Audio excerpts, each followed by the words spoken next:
суд по делу об убийстве Шерзата Пулата. Так вот, осужденные по этому делу обжаловали приговор. Об этом на своей странице в Инстаграм сообщил адвокат потерпевших Мейрман Шикеев. Армысыздар бауырлар, мен қазіргі таңда Алания қаласында жүрмін.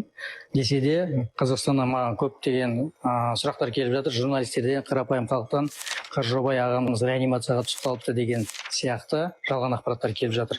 Бұл шындыққа сәйкес келмейді. Сонымен қатар, мен айтып кетейін деген журналистердің көптеген сұрақтарының бірі, апелляцияға шағым түсті ба, қалай болады, қай күнге тағайындалды деген сияқты сұрақтар көптеп келуде. Қазіргі таңда біздің білуімізше сотталушылардың өздерінен және олардың қорғаушыларынан Белғожаевтан және Думан Ысқақтан басқасының бәрінен апелляциялық шағым түскен. Осыған байланысты болашақта біз хабардар етіп отырамыз, қай күнге соттың қаралу күнін қойғаны жайлы. Мейрман Шикеев сообщил также, что 4 свидетеля, 2 девушки и 2 парней подали жалобы на частное постановление суда. Напомним, на последнем слушании судья Ержан Жанузаков заявил, что необходимо дать правовую оценку действиям 2 девушек, которые проходили по делу как свидетели.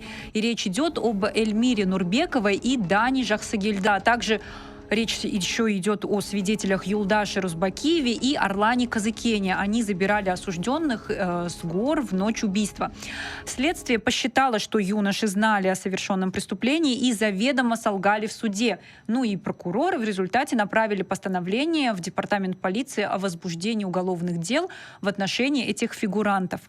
Ну, то есть в скором времени они тоже могут оказаться на скамье подсудимых. И, видимо, вот этим самым частным постановлением и обеспокоены девушки.